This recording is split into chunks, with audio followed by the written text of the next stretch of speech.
Welcome to Rewatch with a Barbie castle behind me, because why not?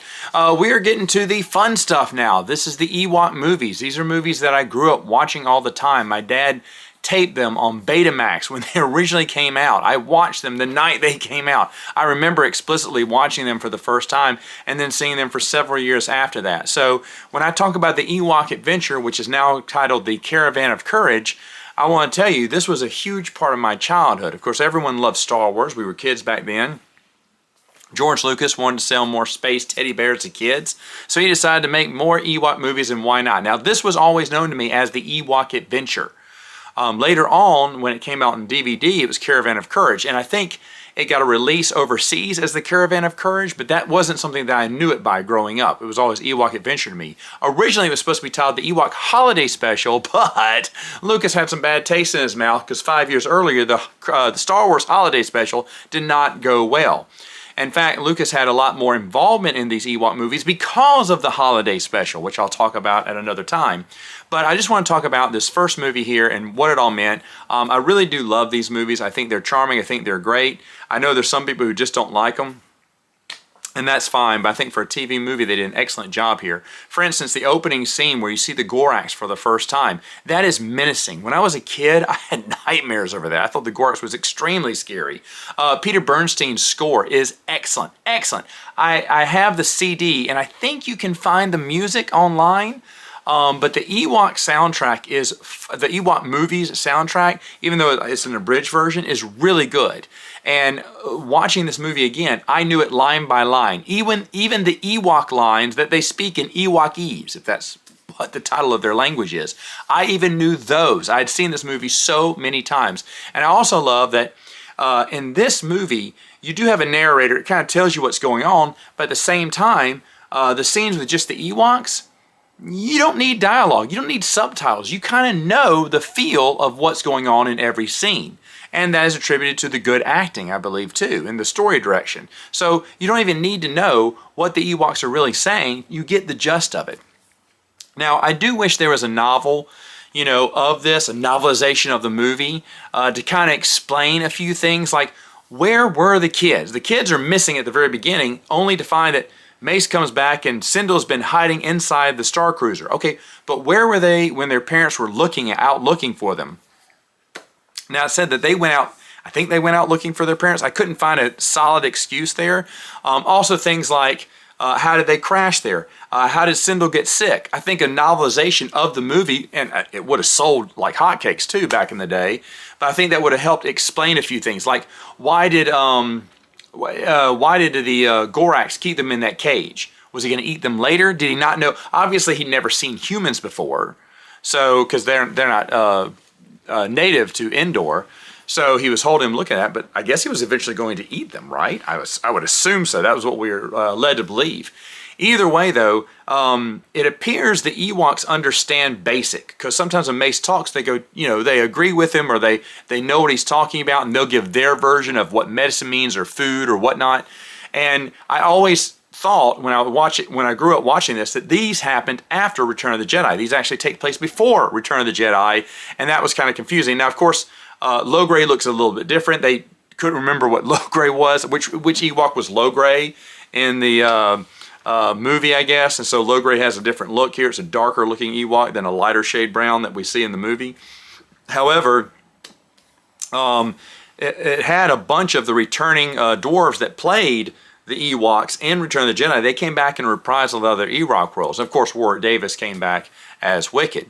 And I remember watching this, and I thought that Mace Windu was the coolest kid ever. I thought he was like a teenager. When I was like 6, 7, 8, I don't remember. But I was like, whoa, look at that old teenager playing. And I just thought that was the coolest thing. There was a kid in Star Wars. And he did favor, I think he got, in Eric Walker's book, he got it because he favored Luke Skywalker a little bit, and you can definitely tell that they were going for that Luke Skywalker vibe. But I just thought that was just totally cool that two kids, it was Star Wars story for kids, for us, and it was just so awesome. But it seems like the Ewoks understand basics, so I said, oh yeah, because they've already encountered the rebellion now, and they're not trying to eat them. Well, I believe it is Wizards of the Coast, and I can't remember which RPG, but they kind of explain this, that Logray turned to the dark side later on and kind of had influence over the Ewoks to to eat the humans or to kill them really quick. And later on, Logray was, run out from the village, and Tebow took over as shaman. And yeah, we'll go with that. But in a way, it doesn't really understand why the Ewoks are just, not as, they are at first, on guard with Mace and Sindel, but maybe because they're kids, they're not intimidated. I don't know. And then, of course, I remember in Kevin J. Anderson's book, as Luke Skywalker is flying over Endor Forest, he sees a Gorax. It says he sees a Gorax going through the west. I said, that's the Gorax from the movie. I thought that was the first connection to the movie, and in a way it was. But the movie actually takes place before Return of the Jedi, which I guess I'm fine with. Now, there is one of the big things is his hand. This is a big error in the movie.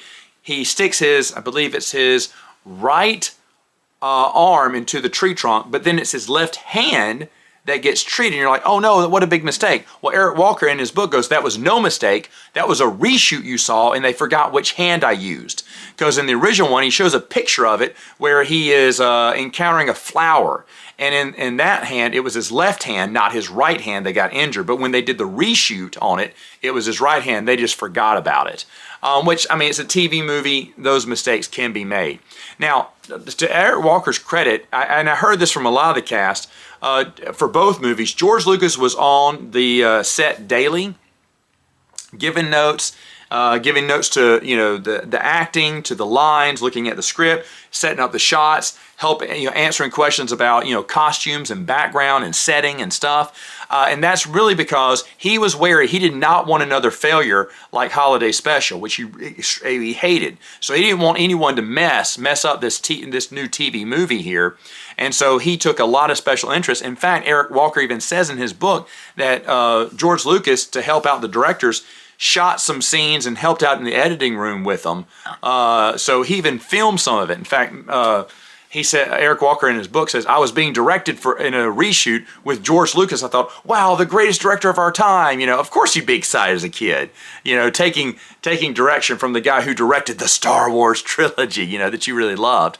But George Lucas took a lot of interest in getting these done and getting them made right. And that's in both movies. And I think that's just underwhelming how that's, he went into the pitch meetings for Clone Wars. It seems like looking at the behind the scenes Clone Wars footage from Dave Filoni, he's just there for the pitch meetings, gives a few notes and walks out. He's really not that involved. He was more involved with his Ewok movies, which should have been T-canon, television canon, but weren't. Anyway, though, in the movie, I noticed that they dubbed in that line, hey, that thing in that tree didn't hurt me so bad. Because I guess it was flour before then, but they're showing his hand and you can hear Mace Windu's line. So that's obviously a dub over from the reshoot there. Now, other things I really liked about this. When they killed the Gorax's beast, Wicket shoots him with a dart, which seems to kill him. I didn't realize this, but what was in that dart? That was super poisonous. And I can tell why they wouldn't use that against stormtroopers, because stormtroopers had the armor. It'd probably bounce off of them. But, whoo!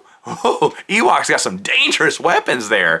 And then the spider in the Gorax's castle looked really good. Really good. He looked scary. I remember being super scared of him. Obviously, it's just a puppet or whatnot. But I remember he looked really good. I like the spider web, the scenery of all that. I should mention that Tank and Chukka-Trok was in the cartoon, so obviously the cartoon happened way before this. Maybe Chukka-Trok was part of the tribe for a little while, went off into the woods, and they were reuniting with him. Now, Chukka-Trok, of course, spoilers, duh, he's going to die in this one, which I thought was a really bold move, because you brought in a character that, for kids, that we were supposed to love, but then you killed him off. But remember, this is the 80s. They killed off Optimus Prime. They can kill off, Chukka-Trok, I guess. But I remember being so sad when he died, because you wanted the whole fellowship. It's like a fellowship of the ring, right? For Ewoks here. As they go on a mission, the MacGuffin is to save the family and make it out, and of course kill the Gorax. I love how the Gorax is kind of filmed in slow motion. He's moving around and stomping around and everything. That just makes him seem more menacing. And even though, he's on a different screen with the other ones, they're just classic movie magic there. I still love the look of it. The whole time I was watching, I was going, man, this looks good. And as a kid, I was just super excited about it. Now, one thing I laughed at, they use the Gorax's axe. They jump on it and catapult Mace up to the cage. He grabs onto it, and that's how he ties the rope down and lets them all come down. And, I mean, it's a bold move, but I was thinking, what happens if Mace misses? Does he just go splat on the... Because they shot him up way high in the air. He's definitely going to break a leg coming down if he doesn't catch it. And that a little kid who's probably 13 at the time catching the cage, I mean, it's a movie, get over it. But I started laughing, said, what happens if he just, whoa, and misses and everything? Another chase scene, I think it was Weechi, was running in the little basket, and then he sees the basket and smashes it. I really thought the first time watching that he had killed the Ewok, and I was so sad. And when he opens up, finds there's no Ewok, I was confused until you see him hiding behind the rocks. I was like, yes, he's alive. I was super happy about that. There's another scene where tripping the Gorax, and you're thinking, oh man, you couldn't do that. No one had that much strength. I will tell you, as a grown man, I've tripped over less things and fallen down before. The littlest thing, and you can tell when they trip him up, they both get pulled out. It's not like they were holding tight; they get pulled over. But even that slight resistance coming downstairs like that, you can trip and fall. So that was actually believable. And of course, the little jump scare of the. And I don't know if that was the same spider. I like to think there were two spiders, one that Wicket killed and one that fell down the canyon. But obviously, I think it's supposed to be the same spider. That's pretty fast how he crawled up the canyon and no one saw him. But I like to think there are two spiders. But the Gorax coming back at the end, the old jump scare and everything, I'm fine with that too. There is a Star Cruiser joke that I had missed or I'd forgotten about forever. I like how, she's telling about the Star Cruiser. She's like, Star Cruiser, Wicket is. And Star Cruiser crash, and that's a funny, cute little scene. But when the Gorax falls down, Wicket goes, Star Cruiser crash. That's good. That's good stuff for kids.